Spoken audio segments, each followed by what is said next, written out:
আমাদের একটা চ্যাপ্টার শেষ হয়েছে, তোমাদের গতদিন টেস্ট গুলো পড়ানো হয়েছিল, সিমেন্ট চ্যাপ্টারটা শেষ করেছি আমরা। আহ, আমাদের আজকের চ্যাপ্টার হচ্ছে কনক্রিট।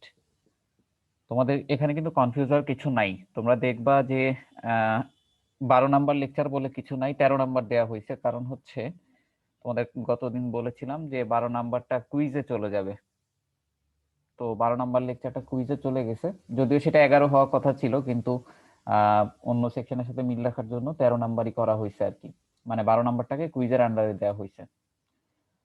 13 নাম্বার লেকচারটা দেখো, কনক্রিট চ্যাপ্টার। আমরা এটা শুরু করি আজকে, দেখি কত দূর পড়া যায়। তো তোমরা আমাকে বলো, কনক্রিটের সংজ্ঞাটা বলো। কনক্রিট কাকে বলে এটা আমার মনে হয় ক্লাসে সবাই জানো। তো জাস্ট আমাকে একটু বলো কনক্রিটের মধ্যে কি কি থাকে।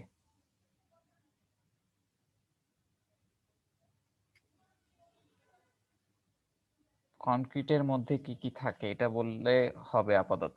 Course aggregate, fine aggregate, water, cement. আচ্ছা, সিমেন্ট সংক্ষেপে লিখলাম, কোর্স অ্যাগ্রিগেট, ফাইন অ্যাগ্রিগেট, আর বললা হচ্ছে ওয়াটার। আচ্ছা, আরো কিছু থাকে, তবে ইন জেনারেল কনক্রিটের মধ্যে এই জিনিসগুলোই থাকে। আর কি কি থাকতে পারে সেগুলো নিয়ে পরে কথা বলতেছি, আগে একটা ইন জেনারেল এক্সাম্পল দিই। আচ্ছা, এর ভিতরে সিমেন্টের ফাংশনটা কি বলো তো? এর ভিতরে সিমেন্টের ফাংশনটা কি? Binding Binding. সবগুলোকে বাইন্ড Binding. করবে, বাইন্ডিং। আচ্ছা, বাইন্ডিং করবে, কিভাবে বাইন্ড করবে? ওয়াটারের সাথে মিক্স করার ওয়াটারের পরে সাথে রিঅ্যাকশনের মাধ্যমে বাইন্ডিং করবে কাদেরকে? এদেরকে। আচ্ছা, বাইন্ড করে কি হবে? বাইন্ড করে তোমার হাইড্রেশনের মাধ্যমে আস্তে আস্তে সেটিং প্রপার্টি অর্জন করবে এবং আস্তে আস্তে স্ট্রেংথ নিতে পারবে, এরকম একটা অবস্থায় চলে যাবে। এটা হচ্ছে সিমেন্টের কাজ। আর ওয়াটারের ফাংশন কি? ওয়াটারের ফাংশন হচ্ছে সিমেন্টকে হাইড্রেশনে হেল্প করা। তার মানে সিমেন্ট হচ্ছে একটা বাইন্ডিং ম্যাটেরিয়াল, যেটা মোটামুটি তোমরা সবাই জানো। আচ্ছা, আমাকে বলো তো যে কোর্স অ্যাগ্রিগেটের ফাংশনটা কি? কনক্রিটের মধ্যে কোর্স অ্যাগ্রিগেটের ফাংশনটা কি? আর ফাইন অ্যাগ্রিগেটের ফাংশনটা কি? বলো দেখি চিন্তা ভাবনা করে। কোর্স অ্যাগ্রিগেট স্ট্রেংথ প্রোভাইড করার জন্য আর ফাইন অ্যাগ্রিগেট ভয়েড স্পেস কমানোর জন্য। আচ্ছা, হ্যাঁ ঠিক আছে তোমার কথা, যে কোর্স অ্যাগ্রিগেট হচ্ছে আমাদের মেইনলি স্ট্রেংথটা নেওয়ার জন্য হেল্প করতেছে, আর ফাইন অ্যাগ্রিগেট হচ্ছে মেইনলি তোমাকে ভলিউম বা ভয়েডটা ফিল আপ করতেছে, মানে একটা ভলিউমেট্রিক স্ট্যাবিলিটি দিচ্ছে তোমাকে, এই দুইটা জিনিস। তার মানে আমরা যেটা দেখলাম যে সিমেন্টের কনক্রিটের মধ্যে থাকা 4টা কম্পোনেন্ট, 4টা মূল উপাদানের কিন্তু কোনো না কোনো কন্ট্রিবিউশন আছে, এবং তারা কিন্তু একসাথে কম্বিনেশন হয়ে কাজ করে। আচ্ছা, তোমরা যদি এতটুকু বুঝো, এছাড়াও আরো অনেক কিছু থাকে কনক্রিটে, সেটা আমি এই চ্যাপ্টারে আস্তে আস্তে আলোচনা করব। তো ফার্স্টে আমরা এই সংজ্ঞাটা একটু দেখি। একটু দেখো যে concrete is the world's single most widely used construction material and after water it is the most consumed material on earth. আচ্ছা, কনস্ট্রাকশন ম্যাটেরিয়ালগুলোর মধ্যে কনক্রিট হচ্ছে সব থেকে বেশি ব্যবহার করা হয়। এটার তুমি যেদিকেই তাকাবা সেদিকেই তুমি কনক্রিটের স্ট্রাকচার দেখতে পারবা। আচ্ছা, কনক্রিটের স্ট্রাকচার বলতে আমি এখানে আরসিসি কেই বুঝাচ্ছি মূলত। আরসিসির মধ্যে কি কি থাকে? Sir reinforcement cement. রেইনফোর্সমেন্ট থাকে, কনক্রিট থাকে। মানে এই দুটার মিক্সচার। তো তোমরা আবার কনফিউজ হয়ে যাও না, কারণ অনেকে ওইটার স্টিল ধরে নাই। তো যখনই কনক্রিট স্ট্রাকচার বলবো তখনই বুঝে নিব ওটা আরসিসি স্ট্রাকচার। আচ্ছা, তো এই পৃথিবীতে ওয়াটারের পরে সব থেকে বেশি কনজিউম ম্যাটেরিয়াল হচ্ছে কনক্রিট। তার মানে কনক্রিটের আসলে ব্যবহার অনেক বেশি, এবং এটা তো চোখেই পড়তেছে। তো কনক্রিটের ডেফিনেটলি কিছু সুবিধা আছে, যার জন্য আসলে আমরা কনক্রিটকে ইউজ করতেছি। এটার মধ্যে মূল যে সুবিধাটা সেটা হচ্ছে এটা খুবই ইকোনমিক্যাল, এবং এটা তোমাকে অনেক ডিউরেবল একটা রেজাল্ট প্রোভাইড করে। অর্থাৎ অন্য ম্যাটেরিয়াল দিয়ে তুমি এত কম কস্টের ভিতরে এত ডিউরেবিলিটি পাবা না, যার জন্য কিন্তু কনক্রিটের দিকেই হচ্ছে আমরা যাই, মানে কনক্রিট স্ট্রাকচারই প্রেফারেবল। তো আজকে আমরা এগুলো সুবিধা অসুবিধাগুলো পড়বো, কনক্রিটের প্রপার্টি নিয়ে মেইনলি কথা বলবো। আচ্ছা, এই চ্যাপ্টারে আমরা মেইনলি কি কি পড়বো? আমরা এই চ্যাপ্টারে কনক্রিটের বিহেভিয়ার, কনক্রিটের প্রপার্টি সম্পর্কে আলোচনা করব। প্রপার্টি নিয়ে অনেকক্ষণ ধরে কথা বলা হবে, যে কনক্রিট কেমন বিহেভ করে, কখন কেমন বিহেভ করে। কনক্রিটের প্রপার্টি আবার দুই ভাগে ভাগ করা হয়েছে, কারণ একটা কনক্রিট দুইটা অবস্থায় থাকে। একটা হচ্ছে তার শুরুর দিকে ফ্রেশ অবস্থা, আর একটা হচ্ছে তার হার্ডেন অবস্থা। ফ্রেশ অবস্থায় তার কিছু প্রপার্টি থাকে, আর হার্ডেন্ড অবস্থায় তার কিছু প্রপার্টি থাকে। তো এই দুইটা প্রপার্টি নিয়ে আমরা মেইনলি বিস্তারিত হয়তো নেক্সট ক্লাসের থেকে শুরু করব। আজকে হচ্ছে একদম বেসিক লেভেল আলোচনাটা হবে। এরপর আমরা কনক্রিটের টেস্টগুলো পড়ব। মোটামুটি কনক্রিটের ভিতরে আমরা অনেক সময় অ্যাডমিক্সচার ইউজ করি। অ্যাডমিক্সচার কি জিনিস, অ্যাডমিক্সচারের সুবিধা অসুবিধাগুলো পড়ব, টাইপগুলো পড়ব। এছাড়াও আসলে অনেক কিছু এই চ্যাপ্টারে পড়া হবে। তো এই চ্যাপ্টারটা আসলে মোটামুটি আমাদের কিছুদিন সময় লাগবে, বলতে পারো যে গত চ্যাপ্টারটার মতো না হলেও আগের চ্যাপ্টারটা একটু সময় নিয়ে তোমাদেরকে পড়াইছি, কারণ আগের চ্যাপ্টারটা অনেক বেসিক, ওই নলেজগুলো আমাদের এখানে কিছুটা লাগবে আর কি। অলরেডি তোমরা বলতেছো যেগুলা, সেগুলোই আগের চ্যাপ্টারের ফলাফল আর কি। এখানে একটা সংজ্ঞা দেওয়া হয়েছে, দেখো যে concrete is an artificial stone like material used for various structural purposes, which is made by mixing a binding material, cement, filler materials like aggregate, যেমন sand, stone chips, brick chips, with water, and allowing the mixture to harden by hydration. অর্থাৎ concrete হচ্ছে cement, binding material হিসেবে থাকা cement, filler material হিসেবে থাকা sand অথবা stone chips অথবা brick chips, এবং ওয়াটারের সমন্বয়ে গঠিত একটা ম্যাটেরিয়াল, যেটা হাইড্রেশনের মাধ্যমে হার্ডেন প্রপার্টি অর্জন করতেছে, এবং একটা সার্টেন টাইম পরে সে একটা আর্টিফিশিয়াল স্টোন লাইক ম্যাটেরিয়ালের মতো বিহেভ করতেছে, অর্থাৎ অনেক বেশি স্ট্রেংথ নিতে পারতেছে একটা সার্টেন টাইম পরে এই হাইড্রেশন রিঅ্যাকশনটার মাধ্যমেই। তো এটা হলো কনক্রিটের ডেফিনেশন। এখন দেখো the simplest representation of concrete is, এটা অলরেডি তোমরা জানো যে cement, coarse aggregate, fine aggregate আর ওয়াটার। এখানে আমি অন্যভাবে লিখছি যে সিমেন্ট আর ওয়াটারের যে মিক্সচার, এটাকে অবশ্যই সিমেন্ট পেস্ট বলে। এটা মনে হয় সবাই জানো, ল্যাবেও পড়ছো, আমিও এই কোর্সে অনেকবার পড়াইছি। আর মর্টার কাকে বলে? একই জিনিস, সিমেন্ট, ওয়াটার আর ফাইন অ্যাগ্রিগেটের যে মিক্সচার, সেটাকে বলা হয় মর্টার। এখানে আমি সংক্ষেপে লেখা হয়েছে, যেমন সিমেন্ট পেস্ট মানেই তো এই যে সিমেন্ট আর ওয়াটার, এটার সাথে ফাইন অ্যাগ্রিগেট মিশালেই আমরা মর্টার পেয়ে যাব। তো মর্টার নিয়ে কথা বলবো না, মর্টারের চ্যাপ্টার আলাদা, ওটা পরে পড়বো আর কি। আর মর্টারের সাথে কোর্স অ্যাগ্রিগেট মিশালে, অর্থাৎ মর্টার মানে কিন্তু এই যে এটা সিমেন্ট পেস্ট আর ফাইন অ্যাগ্রিগেট, এটার সাথে কোর্স অ্যাগ্রিগেট মিশালে পাচ্ছে হচ্ছে কনক্রিট। এই দুইটার মধ্যে মূল পার্থক্য হচ্ছে, দেখো যে কোর্স অ্যাগ্রিগেট একটাতে আছে আর একটাতে নাই। মর্টারে কিন্তু কোনো কোর্স অ্যাগ্রিগেট নাই। তো এই কোর্স অ্যাগ্রিগেটটা থাকার কারণেই কনক্রিট কিন্তু অতিরিক্ত স্ট্রেংথ নিতে পারে, আর মর্টারে কিন্তু তুমি কনক্রিটের মতো স্ট্রেংথ পাবা না এই কোর্স অ্যাগ্রিগেটটা না থাকার কারণে। এই জন্য মেইনলি তোমার স্ট্রাকচারের যদি পারপাস থাকে লোড নেয়ানোর বা সার্টেন মিনিমাম স্ট্রেংথ নেয়ার, তাহলে অবশ্যই আমরা কনক্রিটের দিকে যাব। আর মর্টারকে আমরা ইউজ করি সাধারণত যদি তোমার স্ট্রেংথ নেয়ার কোনো পারপাস না থাকে, কম স্ট্রেংথ নিতে হয়, সেই সকল স্ট্রাকচারাল পারপাসে আমরা এটাকে ইউজ করি। আমরা অনেক সময় আমাদের ব্রিকের মাঝখানের যে লেয়ার আছে সেখানে মর্টার ব্যবহার করে থাকি, প্লাস্টারিং এর ক্ষেত্রে ব্যবহার করে থাকি। তো অর্থাৎ যখন আমার লোড নেওয়াটাই মূল উদ্দেশ্য হবে, তখনই আমরা কনক্রিটের দিকে চলে যাব আর কি। আচ্ছা, এই জিনিসটা একটু দেখো, durable structures are not able to be made by using cement and water. It is important to use aggregates to restrain the shrinkage. আচ্ছা, যদি কনক্রিট বানানোর সময় আমরা যদি শুধু সিমেন্ট আর ওয়াটার দিয়ে যদি আমরা একটা সিমেন্ট পেস্ট বানাতাম, সেটা কিন্তু কিছু পরিমাণ স্ট্রেন নিতে পারবে।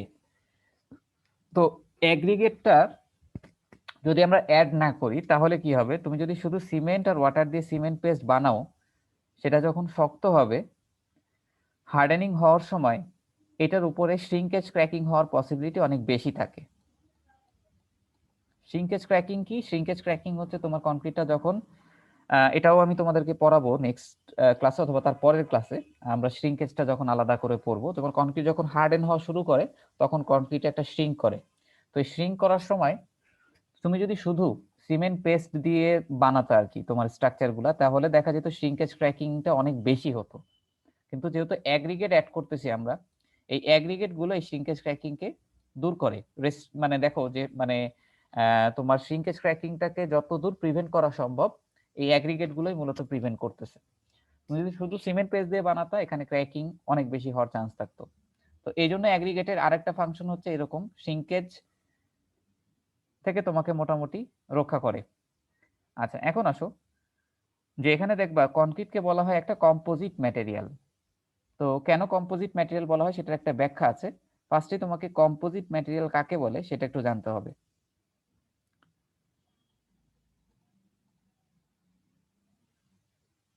আচ্ছা দেখো a combination of two or more materials, তোমাদের মনে হয় কারো ক্যামেরা অন হয়ে আছে এই জন্য এটা আসতেছে। আচ্ছা কম্পোজিট ম্যাটেরিয়াল কাকে বলে একটু দেখো, যে a combination of two or more materials that work together to achieve an improvement in performance is called composite material. Composite material কাকে বলে? কম্পোজিট ম্যাটেরিয়াল হতে গেলে তোমাকে দুই বা ততোধিক ম্যাটেরিয়ালের একটা কম্বিনেশন হতে হবে। তো আমরা তো একটু আগেই দেখলাম যে আমাদের কনক্রিট হচ্ছে cement, coarse aggregate, fine aggregate আর সিমেন্টের একটা মিক্সচার, ওয়াটারের একটা মিক্সচার। এখন কনক্রিটের মধ্যে ইন জেনারেল কিন্তু 4টা উপাদান আছে, তার মানে দুই বা ততোধিক উপাদান কিন্তু এর মধ্যে আছে। আচ্ছা এখন দুই বা ততোধিক উপাদান থাকলেই কিন্তু তুমি কনক্রিট বলতে কম্পোজিট ম্যাটেরিয়াল বলতে পারবা না, কারণ এখানে আরেকটা শর্ত আছে একটু দেখো, যে কম্পোজিট ম্যাটেরিয়াল হতে গেলে এই সকল ম্যাটেরিয়ালকে একসাথে কাজ করতে হবে পারফরমেন্স ইমপ্রুভ করার জন্য। আচ্ছা পারফরমেন্স ইমপ্রুভ করার জন্য আমরা একটু আগেই দেখলাম যে এখানে এই 4টা উপাদানের মধ্যে প্রত্যেকেই কিন্তু কোনো না কোনো কাজ করতেছে। সিমেন্ট তোমার বাইন্ডিং করতেছে, কোর্স অ্যাগ্রিগেট তোমাকে স্ট্রেংথ প্রোভাইড করতেছে, ভলিউমেট্রিক স্টেবিলিটি প্রোভাইড করতেছে। ফাইন অ্যাগ্রিগেট যদি অ্যাড না করো কোর্স অ্যাগ্রিগেটের মাঝখানে যে ভয়েড থাকবে সেটা ফিল আপ হবে না, সেটা ফিল আপ না হলে তোমার স্ট্রাকচারে লোড আসলেই কিন্তু ডিসপ্লেসমেন্ট বেড়ে যাবে। আর ওয়াটার না থাকলে কিন্তু সিমেন্ট বা এই টোটাল জিনিসটাই কাজ করবে না। অর্থাৎ এই 4টা ম্যাটেরিয়াল কিন্তু তোমার প্রত্যেকেই কোনো না কোনো ভাবে আমাদের কনক্রিটের পারফরমেন্সকে ইমপ্রুভ করার জন্য হেল্প করতেছে। তুমি যদি একজনকে বাদ দিয়ে দাও তাহলে কিন্তু তুমি কনক্রিটের যে প্রপার্টি সেটা কিন্তু পাবা না। অর্থাৎ একটা কম্বিনেশন থাকা লাগবে যে দুই বা ততোধিক ম্যাটেরিয়ালের, এবং তারা অবশ্যই তোমার কনক্রিটটাকে ইমপ্রুভ করার চেষ্টা করবে। কেবলমাত্র তখনই ওই ম্যাটেরিয়ালকে বলা হবে কম্পোজিট ম্যাটেরিয়াল। তো ডেফিনেটলি কনক্রিট একটা composite material. Concrete is regarded as a composite material because it is composed of number of materials, এখানে দেখো যে নাম্বার অফ ম্যাটেরিয়ালস দেখা যাচ্ছে, in order to improve the performance, তোমার কনক্রিটের পারফরমেন্স ইমপ্রুভ করার জন্য এগুলা ইউজ করা হচ্ছে। তো কনক্রিট একটা কম্পোজিট ম্যাটেরিয়াল। এখন আমরা দেখব general components of concrete. Already তোমাদেরকে বলে ফেলছি, সিমেন্ট, অ্যাগ্রিগেট হিসেবে কোর্স এবং ফাইন থাকবে, ওয়াটার। আচ্ছা এগুলো হচ্ছে ইন জেনারেল উপরের 3টা। এছাড়াও কনক্রিটের ভিতরে কিন্তু এই লাস্টের 2টাও থাকতে পারে, সাপ্লিমেন্টারি সিমেন্টিশিয়াস ম্যাটেরিয়াল আর একটা হচ্ছে অ্যাডমিক্সচারস। তো এই 2টা কিন্তু আমাদের সবসময় ইউজ করতে হয় না, এই 2টা কিন্তু আমাদের স্পেশাল পারপাজে। কনক্রিটের মধ্যে আরো অনেক কিছু ইউজ করা হয়, অনেক সময় বোতলের প্লাস্টিক ইউজ করে, অনেক সময় ফাইবার ইউজ করে। সব মিলে এই যে জিনিসগুলো আমি বলতেছি এসসিএম, অ্যাডমিক্সচার বা ফাইবার, এগুলো কেন অ্যাড করতেছি হচ্ছে কনক্রিটের সামগ্রিক প্রপার্টিটাকে ইমপ্রুভ করার জন্য। হয়তোবা তুমি একটা ফাইবার ইনসার্ট করলা যার কারণে তোমার কনক্রিটের স্ট্রেংথ দেখা যাবে নরমালের তুলনায় অনেক গুণ বেড়ে গেছে। তো তোমার চাহিদাটা কি, ওই অনুযায়ী আমরা কনক্রিটের পারফরমেন্স চেঞ্জ করতে পারবো আমাদের এই ম্যাটেরিয়ালগুলোকে চেঞ্জ করে। অর্থাৎ কনক্রিট যে সবসময় ওয়াটার, সিমেন্ট, কোর্স অ্যাগ্রিগেট আর ফাইন অ্যাগ্রিগেট হবে এমন কোনো কথা নাই। যেমন তোমাদেরকে এসসিএম পড়ানোর সময় বলেছিলাম, এসসিএম হিসেবে সাধারণত ইউজ করা হয় ফ্লাই অ্যাশ, স্ল্যাগ এবং সিলিকা ফিল্ম। তো এখন তোমাকে বলা হলো যে তুমি একটা ডিউরেবল কনক্রিট বানাও। তো ডিউরেবল কনক্রিট যদি বানাতে চাই তাহলে কিন্তু অবশ্যই তোমাকে এসসিএম নিতে হবে। এসসিএম গুলো নিলে হয়তো তার কিছু ডিসঅ্যাডভান্টেজ আছে, কিন্তু তুমি যদি ডিউরেবিলিটি চাও তাহলে কিন্তু তোমাকে এদিকেই যেতে হবে। সো কনক্রিট মিক্সচারের সাথে নরমাল এই মিক্সচারের সাথে তখন এসসিএমটা তোমাকে দিয়ে দিতে হবে। আর অ্যাডমিক্সচার কি? অ্যাডমিক্সচার এই চ্যাপ্টারে আমরা ডিটেইলস পড়ব। এটা ন্যাচারাল অ্যাডমিক্সচার হতে পারে, এটা কেমিক্যাল অ্যাডমিক্সচার হতে পারে। ন্যাচারাল এবং কেমিক্যাল, এর মধ্যে ন্যাচারালটা খুব স্লো ওয়ার্ক করে, আর কেমিক্যালটা খুব ফাস্ট ওয়ার্ক করে। তো আমি এটা নিয়ে এখন কথা বলবো না, হালকা করে যদি বলি, যেমন অ্যাডমিক্সচারটা মূলত লাগতেছে হচ্ছে ধরো আমাদের কনক্রিট বানানোর সময় সার্টেন অ্যামাউন্ট একটা পানি অ্যাড করতে হয়। ওই পানিটা অ্যাড না করলে হাইড্রেশন প্রপারলি হয় না বা ওয়ার্কেবিলিটি থাকে না। এই যে পানিটা অ্যাড করতেছি, এই পানিটার একটা অংশ হাইড্রেশনে হেল্প করে, আর একটা অংশ তোমাকে ওয়ার্কেবিলিটি প্রোভাইড করে। এখন পানি যদি তুমি কম দাও তাহলে তোমার ওয়ার্কেবিলিটিটা কমে যাবে। ওয়ার্কেবিলিটি জিনিসটা কি, যে কোনো একটা মিক্সচারকে কত সহজে তুমি কনক্রিট মিক্সচারটাকে মিশাতে পারো। আমাদের কাজের সুবিধার জন্য ওয়ার্কেবিলিটি বেশি হওয়া ভালো নাকি কম হওয়া ভালো? আমরা যদি মানে আমাদের কাজের সুবিধার জন্য ওয়ার্কেবিলিটি বেশি হওয়া ভালো নাকি কম হওয়া ভালো, বলো দেখি। স্যার বেশি। আচ্ছা, বেশি হওয়া ভালো কেন?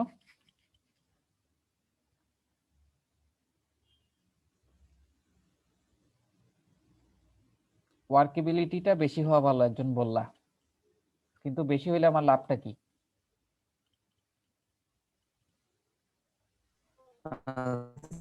স্যার ইজিলি আমরা স্যার মানে আচ্ছা, ওগুলা নাড়াচাড়া করতে পারবো বা মানে ইজিলি, আচ্ছা কাজটা আচ্ছা, করা তোমার যাবে। কথা পুরোটা কাটা কাটা আসতেছে, তো তুমি যেটা বললে আমি কিছুটা বুঝছি, সেটা অনুযায়ী বলি যে একটা মিক্সচারকে সহজে মিশাতে পারবো।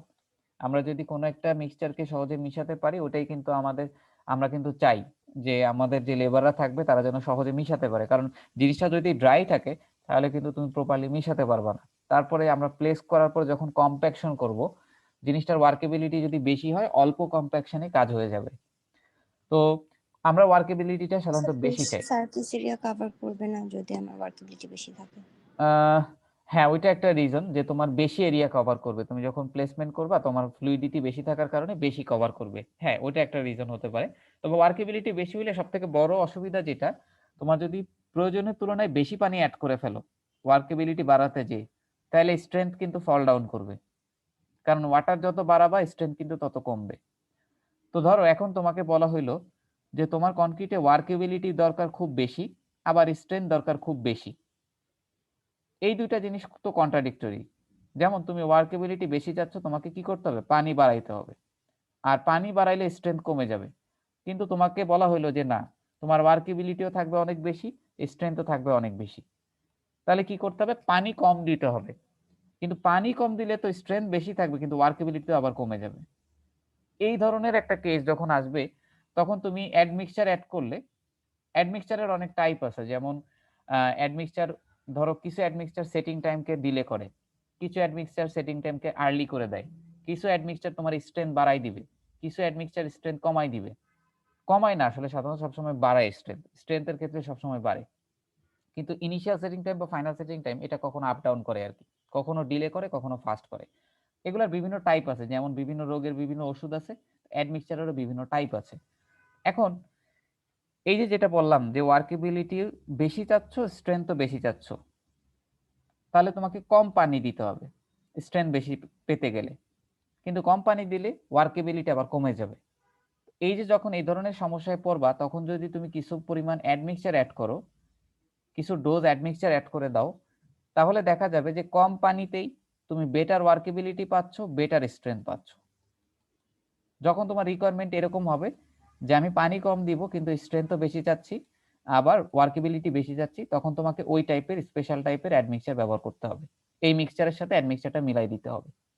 আবার তুমি চাচ্ছ তুমি কাস্টিং করবা যেখানে, সেখানে অনেক দূর, অর্থাৎ তোমার ইনিশিয়াল সেটিং টাইমটা যেন অনেক পরে হয়, তুমি চাইলে ওই অ্যাডমিক্সচার ব্যবহার করে তোমার ইনিশিয়াল সেটিং টাইমকে কন্ট্রোল করতে পারবা।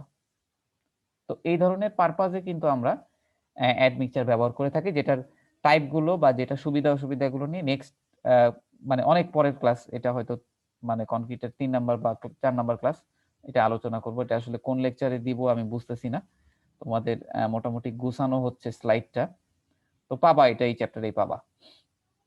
আর এসসিএম নিয়ে আমি আর কথা বলবো না, কারণ এসসিএম এর প্রত্যেকটা প্রপার্টি কোনটা কেমন, সুবিধা অসুবিধা কি, কোনটা মিশালে কনক্রিটে কি ধরনের বিহেভিয়ার চেঞ্জ হবে সেটা অলরেডি তোমাদেরকে সিমেন্ট চ্যাপ্টারে পড়ানো হয়েছে, তো এখানে আর আমি এটা নিয়ে কথা বলবো না। তো এই লাস্টের দুইটাও ইউজ করা হতে পারে, এছাড়াও তোমার বিভিন্ন রকম ফাইবার অ্যাড করা হতে পারে তোমার কনক্রিটের সামগ্রিক পারফরমেন্সকে ইমপ্রুভ করার জন্য। তো তোমাদের আমি ইন জেনারেল এই কয়টা ম্যাটেরিয়াল থাকে এটাই বলতেছি। তো সিমেন্ট, আমরা জানি যে সিমেন্টের 5 রকম সিমেন্ট আছে। তুমি যদি কনস্ট্রাকশনের সময় তোমার কোনো স্পেশাল পারপাস না থাকে, সব সময় তুমি টাইপ 1 এই থাকবা। যদি স্পেশাল থাকে তাহলে এই 4টার মধ্যে যে কোনো একটা টাইপ তোমাকে চুজ করতে হবে। তো আমাদের সিমেন্টের সবকিছু ডিটেইল আমরা গত চ্যাপ্টারে পড়ছি। এরপর আসতেছে অ্যাগ্রিগেট। অ্যাগ্রিগেট 2 রকম হতে পারে, একটা ফাইন অ্যাগ্রিগেট, একটা কোর্স অ্যাগ্রিগেট। তো কনক্রিটের ক্ষেত্রে ফাইন অ্যাগ্রিগেট বলতে সাধারণত আমরা স্যান্ডকেই বুঝবো। আর কোর্স অ্যাগ্রিগেট, এটা কোর্স অ্যাগ্রিগেট 2 রকম হতে পারে, একটা হচ্ছে তোমার ব্রিক চিপস, একটা স্টোন চিপস। তার মধ্যে স্টোন চিপস কিন্তু তোমাকে বেশি স্ট্রেংথ প্রোভাইড করবে। তো এটা তো তোমরা জানোই, নাম্বার 4 এ যেটা রিটেন করে সেটা কোর্স, আর নাম্বার 4 দিয়ে যেটা পাস করে সেটা হচ্ছে ফাইন। তো অ্যাগ্রিগেট নিয়ে আর ডিটেইল এখানে কথা বলবো না, কারণ অ্যাগ্রিগেট একটা চ্যাপ্টারই আছে তোমাদের, এটা তোমাদের শুভ স্যার পড়িয়েছেন। তো এটা অবশ্যই ভালো মতো পড়বা। আর সিমেন্ট চ্যাপ্টার তো আমি গত ক্লাসে পড়িয়েছি। তো অ্যাগ্রিগেট এবং সিমেন্ট, দেখো কনক্রিট সম্পর্কে যদি তুমি ডিটেল জানতে চাও, তোমাকে এটার প্রত্যেকটা ইন্ডিভিজুয়ালি জানতে হবে, ইন্ডিভিজুয়ালি তোমাকে জানতে হবে। তার মধ্যে তোমরা অলরেডি এইটা জানো, কোর্স আর ফাইন তো তোমাদের স্যার পড়িয়েছেন, এটা জানো, সিমেন্ট আমি পড়িয়েছি, এটা জানো। তো এই অ্যাডমিক্সচারটাই বলা চলে নতুন। তো এখন আমরা পড়বো যে functions of various components of concrete. এটার আগে তোমাদেরকে জাস্ট একটা আইডিয়া দেওয়ার জন্য যে একটা কনক্রিট মিক্সচে কি পরিমাণ সিমেন্ট, কি পরিমাণ অ্যাগ্রিগেট এবং কি পরিমাণ ওয়াটার থাকে। আচ্ছা, তুমি যখন এই যে কনক্রিটের কথা বললাম, এই যে সিমেন্ট থাকে, অ্যাগ্রিগেট থাকে, ওয়াটার থাকে, তো কতটুক সিমেন্ট নিবা, বা এই cement, coarse aggregate, fine aggregate এবং ওয়াটার, এটার অনুপাতটা কত হবে, সেটা কিন্তু আমাদের কনক্রিট মিক্স ডিজাইন চ্যাপ্টার থেকে আসবে। কনক্রিট মিক্স ডিজাইনের ম্যাথ করার পরে তুমি অ্যান্সারটা পাবা যে তোমার সিমেন্ট, ফাইন অ্যাগ্রিগেট, কোর্স অ্যাগ্রিগেটের অনুপাতটা কত হবে। এই অনুপাতটা আমরা বের করি কিভাবে, আমাদের একটা টার্গেট থাকে যে তুমি যে কনক্রিটটা বানাচ্ছ এটার স্ট্রেংথ কত হবে, এটার স্ট্রেংথ কত হবে আর এটার ওয়ার্কেবিলিটি কত হবে, এরকম একটা তোমার টার্গেট থাকে। ফর্সে তুমি একটা বিম তুমি কনক্রিট দিয়ে কাস্টিং করবা। এখন তোমাকে বলা হচ্ছে যে তোমার কনক্রিটের রেশিও গুলা বের করো, যে সিমেন্ট কত অনুপাতে দিবা, ফাইন অ্যাগ্রিগেট কত অনুপাত হবে, কোর্স অ্যাগ্রিগেট কতটুকু হবে। তখন তোমাকে কনক্রিট মিক্স ডিজাইনের ম্যাথ করে আসতে হবে। ওইখানে কি করা হয়, ওখানে বলা হয় যে বিমের সর্বোচ্চ স্ট্রেংথ হচ্ছে ধরো 3000 পিএসআই, আর এখানে তোমার ওয়ার্কেবিলিটি একটা ভ্যালু থাকে, ওয়ার্কেবিলিটি ভ্যালু দিয়ে বোঝা যায়, সেটা পরে আলোচনা করব ওয়ার্কেবিলিটি নিয়ে আলোচনার সময়। তো একটা ওয়ার্কেবিলিটি অর্জন করতে হয়, একটা স্ট্রেংথ অর্জন করতে হয়, এই দুইটাকে টার্গেট রেখে তুমি ডিজাইনটা শুরু করো। এরপর তুমি ফাইনালি সিমেন্ট, কোর্স অ্যাগ্রিগেট এবং ফাইন অ্যাগ্রিগেটের একটা অনুপাত বের করো, ওই অনুপাত অনুযায়ী তুমি কনক্রিটটাকে মিশাও। তো কনক্রিটের মধ্যে সিমেন্ট, ফাইন অ্যাগ্রিগেট এবং কোর্স অ্যাগ্রিগেটের যে অনুপাত, সেটা আমরা নেক্সট চ্যাপ্টারে পড়বো। জাস্ট তোমাদেরকে একটা আইডিয়া দেওয়ার জন্য যে সিমেন্ট থাকে কনক্রিটের মধ্যে 10 থেকে 15% ইন জেনারেল, 60 থেকে 75% থাকে অ্যাগ্রিগেট। আমি এখানে ফাইন এবং কোর্স দুইটাই বলতেছি একসাথে। ওয়াটার থাকে 15 থেকে 20%, এটা একদম ইন জেনারেল। আচ্ছা, এই 60 থেকে 75% অ্যাগ্রিগেটের মধ্যে ফাইন অ্যাগ্রিগেটের পরিমাণ বেশি থাকে নাকি কোর্স অ্যাগ্রিগেটের পরিমাণ বেশি থাকে, তোমাদেরকে একটু বলে রাখি, ইন জেনারেল কোর্স অ্যাগ্রিগেটের ক্ষেত্রে পরিমাণটা বেশি থাকে আমাদের নর্মাল কনক্রিটের ক্ষেত্রে। স্পেশাল টাইপ অফ কনক্রিটে অনেক সময় ফাইন অ্যাগ্রিগেটও বেশি থাকে, তো সেটা নিয়ে কথা বলতেছি না, নর্মালের ক্ষেত্রে আমরা জাস্ট বলতেছি। একটা কনক্রিট মিক্সচারে মোটামুটি 6% এয়ার থাকে। এয়ারটা কেন আসতেছে বুঝতেই পারতেছো, এখানে course aggregate, fine aggregate, cement এবং ওয়াটারের একটা মিক্সচার, তার মানে এখানে প্রচুর ভয়েড থাকবে, মানে তুমি কম্প্যাকশন করলেও দূর করতে পারবা না। তুমি ফাইন অ্যাগ্রিগেট অ্যাড করলেও দেখবা যে সেখানে কিছু পরিমাণ ভয়েড থেকে যাচ্ছে। তো এই ভয়েড গুলাতে এয়ার থাকে, মোটামুটি 5-6% মতো এয়ার তোমাকে ধরে চিন্তা করতে হবে। 11% মতো পোর্টল্যান্ড সিমেন্ট, তো দেখো এই রেঞ্জের মধ্যে আছে। এটা একটা এক্সাম্পল দেওয়া হচ্ছে, এটা মুখস্থ করার দরকার নাই তোমাদের, জাস্ট একটা আইডিয়া দেওয়ার জন্য। 41% থাকে কোর্স অ্যাগ্রিগেট বা গ্রাভেল বা ক্র্যাশড স্টোন বলা হচ্ছে, আর 26% স্যান্ড। দুটো যোগ করলে দেখবা যে এই রেঞ্জের মধ্যে আসছে। আর 16% থাকে হচ্ছে ওয়াটার। এখন জাস্ট একটা আইডিয়া করলাম যে আমরা কনক্রিটের ভেতরে কোর্স অ্যাগ্রিগেটের পরিমাণটাই সব থেকে বেশি থাকে, আর মোটামুটি এইটুকু এয়ার, এইটুকু সিমেন্ট এগুলো থাকে আর কি। এখন আসো functions of water in concrete. এবার কংক্রিটের মধ্যে থাকা যে ইয়াগুলা দেখলা, কম্পোনেন্ট গুলা দেখলা, তাদের ফাংশন কি সেটা নিয়ে আলোচনা হচ্ছে। তো এটা আমি অলরেডি প্রথমেই তোমাদের টুকটাক আলোচনা করে ফেলেছি। যেমন ওয়াটারের ফাংশন হচ্ছে দুইটা। প্রথম কাজ হচ্ছে হাইড্রেশন করে, তোমার সিমেন্টের সাথে হাইড্রেশন রিঅ্যাকশন করে কনক্রিটের সেটিং প্রপার্টি এবং হার্ডেন প্রপার্টি অর্জন করতেছে ওয়াটারটা মূলত। এছাড়াও ওয়াটারটা তোমাকে একটা ওয়ার্কেবিলিটি প্রোভাইড করে, কিন্তু এই ওয়ার্কেবিলিটি বেশি ওয়াটার যত বেশি ওয়ার্কেবিলিটি তত বেশি। তবে হাই ওয়ার্কেবল কনক্রিট বানাতে গেলে তোমাকে হাই ওয়াটার সিমেন্ট রেশিও নিতে হবে, অর্থাৎ ওয়াটারের পরিমাণ বেশি নিতে হবে। এটা নিলে তোমার স্ট্রেন্থটা ফল করবে। দেখো, high water cement ratio leads to low strength but good workability. বেশি ওয়াটার সিমেন্ট রেশিও নিলে স্ট্রেন্থ কমে যাবে কিন্তু ওয়ার্কেবিলিটি বেশি হবে। ওয়াটারের ফাংশন দুইটা, একটা হচ্ছে ওয়ার্কেবিলিটি প্রোভাইড করা, আর একটা হচ্ছে হাইড্রেশন রিঅ্যাকশন সম্পন্ন করা। অ্যাগ্রিগেটের ফাংশন অলরেডি তোমরা বলছো। তো এখন আসো আমি টোটাল যদি কথাটা বলি, যে it makes the body and occupy 60 to 70% of concrete. It is cheap filler material. অ্যাগ্রিগেটকে বলা হচ্ছে একটা ফিলার ম্যাটেরিয়াল। তার মধ্যে কোর্স অ্যাগ্রিগেটটা স্ট্রেংথ নেয় আর ফাইন অ্যাগ্রিগেটটা মেইনলি ভয়েড গুলা ফিল আপ করে। একটা অ্যাগ্রিগেট দেখো টোটাল 60 থেকে 70% ভলিউম অকুপাই করে রাখে কনক্রিটের, অর্থাৎ কনক্রিটের সামগ্রিক ভলিউমের অনেক বেশি পার্সেন্টেজই কিন্তু এর দখলে। এ তোমাকে একটা ভলিউম স্টেবিলিটি প্রোভাইড করে, অর্থাৎ মানে আমাদের অ্যাগ্রিগেট গুলো যখন বাইন্ড করে শক্ত হয়ে যায় সে তোমাকে একটা ভলিউম স্টেবিলিটি দিচ্ছে। আবার এরা কিন্তু মেইনলি অনেকখানি জায়গা দখল করতেছে, আবার এরা কিন্তু অনেক চিপ। তার মানে তুমি অনেকখানি ভলিউম কভার করে ফেলতে পারতেছো এদেরকে দিয়েই। এর জন্যই কিন্তু কনক্রিট আলটিমেটলি অনেক চিপ। আর সিমেন্ট এটা কিন্তু অনেক কম লাগতেছে, দেখো মাত্র 10 থেকে 15%-এর মতো সিমেন্ট ইউজ করতেছি। আর ইট প্রোভাইডস অ্যাব্রেশন রেজিস্ট্যান্স, অর্থাৎ এটা যখন শক্ত হয়ে যাবে কনক্রিট, মানে অ্যাগ্রিগেটের মূল আর একটা ফাংশন হচ্ছে এটা যখন শক্ত হয়ে যাবে তখন সারফেসে কোনো অ্যাব্রেশন রেজিস্ট্যান্স হবে না। অর্থাৎ সারফেসে যদি তুমি ঘষে তুলতে চাও জিনিসটাকে, সেটা আসলে সহজে মানে ক্ষয়প্রাপ্ত হবে না, সারফেসটাকে অনেক শক্ত করে দিবে। তো অ্যাগ্রিগেটের ফাংশন হচ্ছে এইটা। তো এখন আসো আমরা কনক্রিটের অ্যাডভান্টেজেস এবং ডিসঅ্যাডভান্টেজেস নিয়ে কথা বলি। কনক্রিটের অ্যাডভান্টেজেস গুলো একটু যদি দেখো, concrete is a versatile construction material which can be used in buildings, bridges, dams, tunnels, pavements, etc.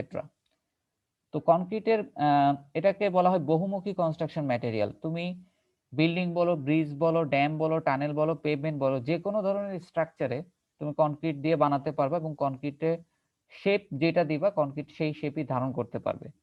অর্থাৎ শুধু যে একটা নির্দিষ্ট কনস্ট্রাকশন পারপাজে তুমি ইউজ করবা তা না, যে কোনো ধরনের কনস্ট্রাকশন পারপাজে কিন্তু কনক্রিট ব্যবহার করতে পারো। তো এটা কেন আমরা এত কনক্রিটকে ইউজ করতেছি, এটা কারণ হচ্ছে কনক্রিটস এর long life. Concrete's long life and relatively low maintenance requirements increase its economic benefits. কনক্রিটের ডিউরেবিলিটি অনেক বেশি। একটা কনক্রিট স্ট্রাকচার 100 বছরের জন্য ডিজাইন করা হয় সাধারণত, অনেক ক্ষেত্রে 50 বছর। তো দেখবা যে বছরের পর বছর চলে যায় কনক্রিট স্ট্রাকচারে কিন্তু তেমন কোনো সমস্যা হয় না। যদি তুমি প্রপারলি ডিজাইন করো একটা কনক্রিট স্ট্রাকচার, তুমি যদি 100 বছর ধরে ডিজাইন করো 100 বছরই কিন্তু টিকে থাকবে, আরো বেশি টিকে থাকবে। সো এটার ডিউরেবিলিটি নিয়ে কোনো প্রশ্ন নাই। আর এটাতে কোন ধরনের মেইনটেনেন্স কস্ট নাই।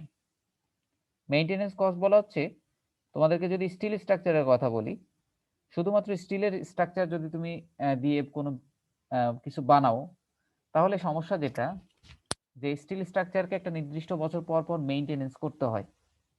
কারণ স্টিল স্ট্রাকচারসে যে জয়েন্টগুলো আছে সেই জয়েন্টগুলো কিন্তু খুবই ক্রিটিক্যাল। ওই জয়েন্টগুলোতে তোমার যদি কোনো ধরনের ফেইলার আসে বা ধরো তোমার জয়েন্টে কোনোভাবে করোশন হয়ে গেল, তাহলে কিন্তু তোমার স্টিলটা দুর্বল হয়ে যাবে এবং জয়েন্ট ফেল করলে কিন্তু তোমার সামগ্রিক স্ট্রাকচার ফল করবে, কলাপস করবে। তো এই ধরনের সমস্যা তোমার কনক্রিট স্ট্রাকচারে নাই। কনক্রিট স্ট্রাকচারের মেইনটেনেন্স মানে স্টিলের ক্ষেত্রে একটা নির্দিষ্ট সময় পর পর তোমার এটা মেইনটেনেন্স করতে হয় এবং এটা মেইনটেনেন্স কস্ট আসলেই বেশি, কিন্তু কনক্রিট স্ট্রাকচারে এই ধরনের কোনো সমস্যা নাই, যার কারণে এটা কিন্তু বলা যায় যে এটা বেশ ইকোনমিক। আবার কনক্রিটের ম্যাক্সিমাম জায়গা দখল করতেছে তোমার অ্যাগ্রিগেট। অ্যাগ্রিগেট বলতে পারো এখানে স্টোন চিপস বা ব্রিক চিপস, আর এদিকে তোমার স্যান্ড, এরা মোটামুটি ইজিলি অ্যাভেলেবেল এবং বেশ চিপ। অন্যদিকে স্টিলের কিন্তু দাম অনেক বেশি কনক্রিটের তুলনায়। তো বলা যায় যে কনক্রিট তোমাকে একটা ডিউরেবিলিটি প্রোভাইড করতেছে, আবার একই সাথে ইকোনমিক বেনিফিটও দিচ্ছে। আচ্ছা, it is not likely to corrode, rot or decay. তোমার কনক্রিটের কোনো ক্ষয়প্রাপ্ত হওয়ার কোনো সম্ভাবনা নাই তেমন ভাবে। তোমার কনক্রিটে করোশন হওয়ার কিন্তু কোনো সম্ভাবনা নাই। তোমার কনক্রিট সারফেসে বৃষ্টি আসুক, পানি আসুক, আর যাই আসুক, আমরা একটা পেইন্ট করি কনক্রিট সারফেসের উপরে যেন জিনিসটা সুন্দর দেখা যায়। আর পেইন্টটা আসলে করোড, রড বা ডিকে কিছুটা দূর করে, কিন্তু তুমি যদি কোনো কনক্রিট স্ট্রাকচারে রং টং না করো তাহলেও কিন্তু খুব একটা সমস্যা হবে না। কনক্রিটে কোনো রকম করোশন আসবে না বা কোনো ঝামেলা হবে না। এখন তোমরা বলতে পারো আরসিসি স্ট্রাকচারের মধ্যে অবশ্যই তো আমাদের রড থাকে, এই রডটা তো ভিতরে থাকে, তো স্টিল যদি ভিতরে থাকে তাহলে কোনো সমস্যা হয় না। তোমার এর ভিতরে কনক্রিটের ভিতরে থাকলে সে মানে কোনো সমস্যা হয় না বা করোশনে কোনো প্রবলেম হয় না। স্যার একটা কোশ্চেন স্যার, আমরা যে কংক্রিটের উপরে কি সেটা তাহলে রং করি স্যার? হ্যাঁ বলো। স্যার কংক্রিটের উপরে স্যার আপনি একটু আগে বলেন স্যার হ্যাঁ রং করি না স্যার, হ্যাঁ এটা মানে আমরা তো তাও দেখি তো যে বাসা বাড়ির বাইরে যে রংটা করা, এটা কি স্যার হ্যাঁ সৌন্দর্য বর্ধনের জন্য শুধু নাকি স্যার? এইটা আচ্ছা, হ্যাঁ পেইন্ট চ্যাপ্টারে তোমাদেরকেই বলবো। এটা রং করার মূল উদ্দেশ্য হচ্ছে যেন এস্থেটিক্যালি জিনিসটা সুন্দর দেখা যায়, এটা হচ্ছে মূল কাজ। আর এটা খুব অল্প পরিমাণে তোমার উপরে সারফেসে কিছুটা প্রোটেক্টিভ মেজার নেয়, প্রোটেক্টিভ কিছু তোমাকে সাহায্য করে। যেমন এটা সরাসরি তোমার এনভায়রনমেন্টে যদি কিছু একটা আসে, বাতাস বা অন্য কিছু আসে, ওইটাতে তোমাকে সামান্য পরিমাণ হেল্প করে, কিন্তু মেইনলি তার হচ্ছে এস্থেটিক্যালি তোমাকে একটা সুন্দর একটা ভিউ দেয়। এটাই হচ্ছে পেইন্টের মূল কাজ। স্যার ওইটা তো মর্টারের উপর করা হয় না, পেইন্টটা কনক্রিটের উপর তো না। এইটা তো বলতে পারো যে উপরে একটা প্লাস্টারিং করে মর্টারের উপর করা হয়, আলটিমেটলি কনক্রিটের উপরেও না। হ্যাঁ ঠিকই বলছো, প্লাস্টারিং করে তারপরে রংটা প্রোভাইড করা হয়। মূলত তোমার কনক্রিট স্ট্রাকচারে দেখবা যে করোশন রিলেটেড কোনো প্রবলেম নাই। তোমার যদি মানে জাস্ট সুন্দর দেখাইতে হয় তাহলে হচ্ছে তুমি পেইন্ট করে থাকো, কিন্তু স্টিলের স্ট্রাকচারের ক্ষেত্রে তোমাকে অবশ্যই স্টিল সারফেসের উপরে একটা কোটিং দিতে হয়, এবং এই কোটিংটা কিন্তু অনেক দামি। অনেক সময় এখনকার যে পেইন্ট গুলা ব্যবহার করা হয় সেগুলোতে অটো তোমার করোশন প্রিভেন্ট করে, অর্থাৎ পেইন্টটাই স্টিলের ক্ষেত্রে স্পেশাল যে উপরে কিছু পরিমাণ করোশন রেজিস্ট করে থাকে। তো ডেফিনেটলি তোমার স্টিল স্ট্রাকচারে এই প্রোটেক্টিভ মেজার নেয়ার জন্য অবশ্যই তোমাকে কোটিং দিতে হবে, যেটা কনক্রিট স্ট্রাকচারে লাগতেছে না। এই কনক্রিটের একটা সবথেকে বড় সুবিধা হচ্ছে it has the ability to be moulded or cast into almost any desired shape and it can work with reinforcing steel. আচ্ছা, কনক্রিটকে তুমি যেই শেপ দিবা সেই শেপ ধারণ করতে পারে। যেমন তুমি একটা রেক্ট্যাঙ্গুলার বিম বানাবা, তুমি এরকম একটা রেক্ট্যাঙ্গুলার একটা টেম্পোরারি একটা ফর্মওয়ার্ক থাকে বা শাটারিং বলে এটারে, তোমরা দেখবা যে এরকম একটা কাঠের একটা শাটারিং তৈরি করে, এটার উপরে কনক্রিটটা ঢেলে দেয়। যেহেতু কনক্রিটটা লিকুইড থাকে প্রথমে, তুমি যেই শেপের মধ্যে ঢালবা কনক্রিটটা কিন্তু সেই শেপে অর্জন করবে। এরপর তুমি এই শাটারিং গুলা বা এই কাঠগুলাকে সরিয়ে ফেলবা, দেখবা কনক্রিট শক্ত হয়ে গেছে, রেক্ট্যাঙ্গুলার শেপ ধারণ করছে। আবার তুমি চাচ্ছ যে না, আমি একটা সার্কুলার কলাম বানাবো, একটা সার্কুলার কলামের ফর্মওয়ার্ক থাকে এরকম কাঠের, তুমি এটার মধ্যে কনক্রিট কাস্ট করবা, কনক্রিটটা একসময় শক্ত হয়ে যাবে, এরপরে এই ফর্মওয়ার্কটাকে সরায় ফেলবা, কনক্রিটটা দেখবা সার্কুলার শেপ ধারণ করছে। অর্থাৎ কনক্রিট যেহেতু লিকুইড অবস্থায় থাকে প্রথমে, তুমি তাকে যেই শেপ দিবা সেই শেপে নিয়ে যেতে পারবা, অর্থাৎ এক্ষেত্রে তোমার অনেক ফ্লেক্সিবিলিটি। কিন্তু স্টিল স্ট্রাকচারের ক্ষেত্রে তোমার এই ধরনের কোনো সুবিধা নাই। স্টিলের যে সেকশনগুলো আছে, তোমরা ইঞ্জিনিয়ারিং মেকানিক্সে পড়ে আসছো বা এই কোর্সেও পড়বা, অ্যাঙ্গেল সেকশন, তারপরে মনে করো চ্যানেল সেকশন, এই যে সেকশনগুলো দেখতেছো এই সেকশনগুলো কিন্তু বিম কলামে ইউজ করা হয়। তো বিম কলামে যখন তুমি এই সেকশন ইউজ করবা তাদের যে নির্দিষ্ট সাইজ সেটা কিন্তু সেম থাকে, অর্থাৎ স্টিলের সেকশন কিন্তু ফিক্স, তুমি তাকে চাইলেই কিন্তু শেপ চেঞ্জ করতে পারবা না। তো এই ক্ষেত্রে স্টিলের ডিসঅ্যাডভান্টেজ হচ্ছে তুমি বাজার থেকে কিনে আনবা, যেই শেপে পাবা ওই শেপটাই তোমাকে মেনটেন করতে হবে, কিন্তু এটাকে তুমি শেপটাকে চেঞ্জ করতে পারতেছো, যখন যেই শেপে ইচ্ছা ওই শেপে নিয়ে যেতে পারতেছো। আর এখানে আমরা রিইনফোর্সিং স্টিল ব্যবহার করতে পারি কনক্রিটের সাথে, যেটা তোমাকে একটা বেনিফিট দিচ্ছে, কারণ আমাদের কনক্রিটে আমরা জানি যে কনক্রিট কম্প্রেশনে খুবই দুর্বল, টেনশন নিতে পারে না। তো টেনশনটা নেওয়ানোর জন্য আমরা এখানে রিইনফোর্সিং স্টিল দিতে পারি। এই রিইনফোর্সিং স্টিলটাই মেইনলি টেনশনটা নেয়। তো এইটা কনক্রিটের সাথে খুব ভালো মতো কম্বিনেশন করে কাজ করতে পারে। এই জন্য কিন্তু আরসিসি স্ট্রাকচারের অ্যাডভান্টেজ অনেক বেশি বা প্রচলন অনেক বেশি। It is a non-combustible material which makes it fire safe and able to withstand high temperatures. আচ্ছা, কনক্রিট স্ট্রাকচারে আগুন ধরলে এটাকে নন কম্বাস্টেবল ম্যাটেরিয়াল বলা হচ্ছে কেন? কারণ এটা তো যদি আগুন ধরে কনক্রিট স্ট্রাকচারে, আগুনটা খুব দ্রুত প্রপাগেট করে না, আস্তে আস্তে প্রপাগেট করে। এই জন্য বলা হচ্ছে এটা মোটামুটি ফায়ার সেফ। আবার কনক্রিটের স্ট্রেংথের সাথে হাই টেম্পারেচারের কোনো সম্পর্ক নাই সেইভাবে। তুমি যদি স্টিলের কথা চিন্তা করো, একটা স্টিল বিল্ডিং এ যদি আগুন লাগে, স্টিল স্ট্রাকচারের সব থেকে বড় সমস্যা হচ্ছে ফায়ার। একটা স্টিল স্ট্রাকচারে যদি আগুন লাগে অনেক দ্রুত মানে ফায়ারটা প্রপাগেট করতে পারে। এবং স্টিলের আরেকটা সমস্যা হচ্ছে স্টিল হাই টেম্পারেচারে তার স্ট্রেংথ মানে ড্রাস্টিক্যালি ফেল করে, মানে ফল করে। মানে ধরো সে 100% স্ট্রেংথ নিতে পারে, তোমার যদি এরকম হাই টেম্পারেচার চলে আসে তাহলে তার স্ট্রেংথ 60% কমে যেতে পারে। আগে যদি সে এইখানে ফেল করতো, আগুন যদি আসে সেই জায়গায় এসে ফেল করে যাবে, অর্থাৎ অল্প লোডে ফেল করে যাবে। তো আর আগুন এত দ্রুত ছড়ায় যে তোমাকে সময় দিবে না মানে পালানোর, কনক্রিট স্ট্রাকচারে যেটা অনেক স্লো। স্যার এখানে একটা প্রশ্ন ছিল স্যার। হ্যাঁ বলো। স্যার এই যে দেখা যায় যে স্যার ওয়েস্ট মেটেরিয়াল দিয়ে যেগুলা ব্রিক বানানো হয় স্যার, ওগুলো দিয়ে যদি মানে স্ট্রাকচার বানানো হয় তাহলে তখন কি স্যার আগুন কি অনেক দ্রুত ছড়ায় যাবে? ওয়েস্ট ম্যাটেরিয়াল দিয়ে মানে শুধু ব্রিক দিয়ে বলতেছো? ব্রিক দিয়ে তো তুমি কখনোই হাই রাইজ বিল্ডিং বানাতে পারবা না। তুমি যদি শুধু ব্রিক দিয়ে চিন্তা করো তাহলে তো তুমি 1-2 তলার উপরে বিল্ডিং উঠাতে পারবা না। তুমি কি ওয়ালের কথা বলতেছো নাকি বিমের কথা বলতেছো? স্যার ওয়ালের কথা বলতেছি স্যার। স্ট্রাকচার কিন্তু দুই রকম। তুমি যেটা বলতেছো সেটার ক্ষেত্রে তোমার কোনো বিম গুলা নাই, জাস্ট তোমার ওয়াল গুলো আছে, ওয়াল গুলাই লোড নিচ্ছে। এগুলোকে বলে লোড বিয়ারিং স্ট্রাকচার। এটা দেখবা পুরান ঢাকাতে বা পুরানো যে বিল্ডিং গুলা সেগুলো হচ্ছে এরকম, ওয়ালটাই লোড নেয়। আর আমি কথা বলতেছি ফ্রেম স্ট্রাকচার নিয়ে। ফ্রেম স্ট্রাকচার মানে বিম কলামের মাধ্যমে লোড ট্রান্সফার হবে। আর আমাদের যে মডার্ন স্ট্রাকচার, এখানে যে ওয়াল আছে, এই ওয়ালের কিন্তু কোনো কন্ট্রিবিউশন নাই। হ্যাঁ, এখানে ওয়ালের থেকে আগুনটা ছড়ানোর যে ব্যাপারটা বলতেছো তুমি, এখানে যে আগুনটা ছড়ায় সেটা খুব স্লো। স্টিলের রেসপেক্টে তুমি চিন্তা করো, স্টিলে যেভাবে আগুন ছড়াবে এটা জীবনেও তোমার ওয়ালে এইভাবে ছড়াবে না। ওয়াল বা কনক্রিট তুমি যেটাই বলো, ওয়ালটা তো অবশ্যই ব্রিকের তৈরি, ব্রিকের মাঝখানে মর্টার আর তার উপরে প্লাস্টারিং দিয়ে রং করে দিছো। আর বিম কলাম গুলা তো সব আরসিসি মানে কনক্রিট আর রিইনফোর্সমেন্ট। তো এই দুইটাতেই বলো টোটালি যদি চিন্তা করো তাহলে কিন্তু লোড আগুনের পরিমাণটা, আগুন প্রপাগেট করার পরিমাণটা অনেক স্লো। আর একটা যেটা বললাম লোড বিয়ারিং স্ট্রাকচার, যেখানে কোনো মেইনলি তোমার এই ওয়ালগুলো লোড নাই, এই ওয়ালগুলো হচ্ছে লোড নাই, যেটা তোমার খুব হাই রাইজ হয় না, যেগুলো খুব মানে লো রাইজ বিল্ডিং। তো লো রাইজ বিল্ডিং এর ক্ষেত্রে ফায়ার যদি আসে তাহলে কিন্তু এই একই কথা যে তোমার এই সাইডের যে ব্রিক ওয়ালগুলো আছে, এই ব্রিক ওয়ালগুলো তোমার আগুন প্রপাগেট খুব কম হবে এটার তুলনায়। আর এগুলাতে সমস্যা হয় না, আগুনে তোমার স্ট্রেংথ ওইভাবে ফল করে না। কিন্তু স্টিল স্ট্রাকচারে দেখা যায় কি মানে গলে গলে পড়তেছে, এবং একটা পাশ যদি ছুটে চলে যায় তাহলে তোমার পুরো স্ট্রাকচার কলাপস করে যাবে। স্টিল স্ট্রাকচার ফায়ারে খুবই প্রবলেম, যেটা আমাদের এই লোড বিয়ারিং বা ফ্রেম স্ট্রাকচারে সমস্যা হয় না, মানে কম হয় সমস্যা। আচ্ছা, এছাড়াও কিন্তু আমরা কনক্রিটের সাথে ফ্লাই অ্যাশ, স্ল্যাগ এই ওয়েস্ট প্রোডাক্টগুলো অ্যাড করে আমরা কনক্রিটের প্রপার্টিকে চেঞ্জ করতে পারি, ইমপ্রুভ করতে পারি। স্টিলে কিন্তু তোমার কোনো এরকম অপশন নাই, স্টিলে তোমাকে মার্কেট থেকে কিনে নিয়ে আসতে হবে, ওটাই ফিক্স। আচ্ছা, প্রোডিউসিং কংক্রিট লেস এনার্জি দেন প্রোডিউসিং আদার কম্পারেবল বিল্ডিং ম্যাটেরিয়ালস।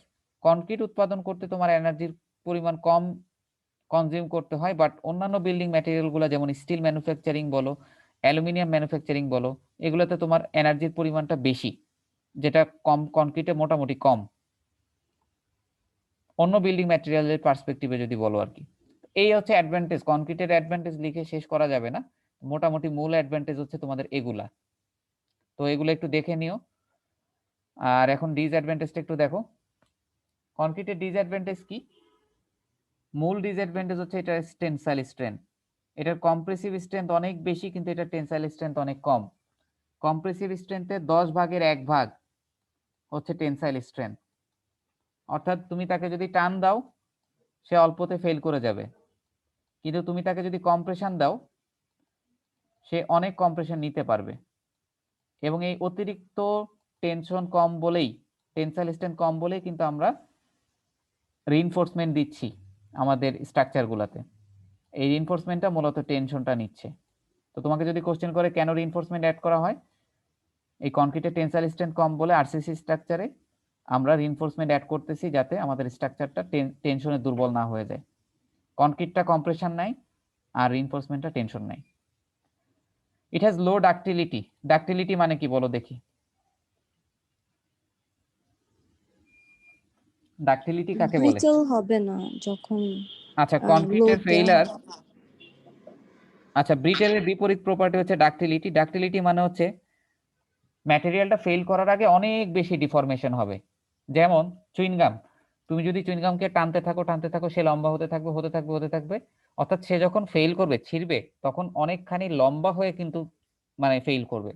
ডাক্টিলিটি মানে হচ্ছে ফেল করার আগে অনেক ডিফরমেশন শো করবে। তো কনক্রিটে তুমি যদি লোড দাও, আচ্ছা তার আগে বলো গ্লাস। তুমি ধরো এক খণ্ড গ্লাস নিলা, গ্লাস নিয়ে এভাবে একটা মানে মোচড় দিলা, তোমার গ্লাসটা কিন্তু ফেটে যাবে, সাথে সাথেই ফেটে যাবে। এটাই হচ্ছে ব্রিটেল। এটাকে বলা হচ্ছে ব্রিটেল ম্যাটেরিয়াল। তো দেখো কনক্রিট, এই কনক্রিট যখন লোড আসবে কনক্রিট কিন্তু ঠাস করে ভেঙে যাবে, তোমাকে কোনো সময় দিবে না। বা তুমি যদি বিস্কিটের কথা চিন্তা করো, ব্রিটেল বিস্কিটের নাম শুনছো কিনা জানি না, ওই নামটা কিন্তু এখান দিয়ে আসছে। তুমি যদি একটা বিস্কিটকে দিয়ে এভাবে ভাঙো, মাঝখানে ঠাস করে ফেটে যাবে। আর আমাদের স্টিল স্ট্রাকচারে ডাক্টিলিটি হচ্ছে অনেক বেশি, তো এটা ডাক্টিলিটি কম। তো এখন বলো তো ডাক্টিলিটি বেশি হওয়া ভালো নাকি কম হওয়া ভালো? ডাক্টিলিটি কিন্তু বেশি হওয়াটা ভালো, কারণ ফেল করার আগে তুমি একটু টের পাইলা যে তোমার স্ট্রাকচারে ডিফরমেশন আছে। যেমন স্টিল স্ট্রাকচারে প্রচুর ডাকটাইল, স্টিল ফেল করার আগে অনেকখানি তার ডিফরমেশন হবে, তারপরে ফেল করবে। আর কনক্রিট স্ট্রাকচার ঠাস করে ভেঙে যাবে। ধরো আজকে আমি একটা রুমে বসে আছি, আমার মাথার উপর একটা স্ল্যাব আছে, সেটা যদি লোড আসে, মানে সে আলটিমেট লোড এসে যদি ফেল করে, তাহলে কিন্তু স্ল্যাবটা ঠাস করে ফেটে যাবে, তোমার কিন্তু কোনো সুযোগ দিবে না। যদি স্টিলের স্ট্রাকচার হতো তাহলে ফার্স্টে কিছুক্ষণ বাঁকতো, তারপরে তুমি দেখতা যে হ্যাঁ বাঁকতেছে, তখন কিন্তু তুমি সাথে সাথে পালাই যেতে পারতা। তো এটা লো ডাক্টিলিটি, এটা একটা অসুবিধা। এবং এই জন্য কিন্তু ভূমিকম্পের সময় এই কনক্রিট স্ট্রাকচার কিন্তু প্রেফারেবল না। ভূমিকম্পে কনক্রিট স্ট্রাকচারের পারফরমেন্স খুবই খারাপ, কারণ এটার মানে ডিফরমেশন কম। আর স্টিল স্ট্রাকচার দুলবে কিন্তু তোমার ঠাস করে ফেটে যাবে না। It is susceptible to cracking. Concrete স্ট্রাকচারে প্রচুর ক্র্যাকিং আসে, এটা হচ্ছে এটা সবথেকে বড় সমস্যা। তুমি ক্র্যাকিংকে দূর করতে পারবা না। প্রথম দিকে যখন হার্ডেন হতে যায় তখন ক্র্যাকিং দেখা যায়। এছাড়াও হার্ডেন হওয়ার পরে তুমি যদি তোমার বিম বা কলামে ম্যাগনিফাইং গ্লাস দিয়ে একটু ধরো, দেখবা হাজার হাজার ক্র্যাক পড়ে আছে। তো এই ক্র্যাকিংটা সবসময় সমস্যা না, কিন্তু সারফেসে ক্র্যাকিং থাকে, যেটা স্টিলে থাকে না। আচ্ছা, লাস্ট পয়েন্ট, তোমাদেরও সময়ও শেষ। এটার কিউরিং টাইমটা অনেক বেশি। Full strength development needs a month. Concrete স্ট্রাকচারের ক্ষেত্রে তুমি কিন্তু আজকে কাস্টিং করে আজকেই তুমি স্ট্রেন্থ পেতে পারবা না, তোমাকে মোটামুটি 1 মাস সময় লাগবে। আর এটার কিউরিং টাইমটা বেশি, মানে তোমাকে পানি দিয়ে তোমাকে জিনিসটাকে ভেজায় রাখতে হবে স্ট্রেন্থ পেতে, হাইড্রেশন কমপ্লিট করে ফুল স্ট্রেন্থ ডেভেলপমেন্ট করতে মোটামুটি 28 দিন মতো সময় লাগবে। আর স্টিল স্ট্রাকচারে তুমি একেবারে সাথে সাথেই কিন্তু স্ট্রেন্থ পেয়ে যাচ্ছ। মানে স্টিল স্ট্রাকচার বাজার থেকে রেডিমেড কিনে আনতেছো, তুমি চাইলে এখনই বসাই দিলেই এখন স্ট্রাকচার রেডি হয়ে গেল। অর্থাৎ স্টিল স্ট্রাকচারে এরকম কিউরিং এর ব্যাপার নাই বা স্ট্রেন্থ ডেভেলপমেন্টের কোনো ব্যাপার নাই। তো ঠিক আছে, আজকে তোমাদের সময়ও শেষ। আমরা তাহলে তোমাদের সাথে মিড ব্রেকের পরে ক্লাস তো আমরা পরেই করবো আর কি। তো ঠিক আছে, আজকে তাহলে এই পর্যন্তই।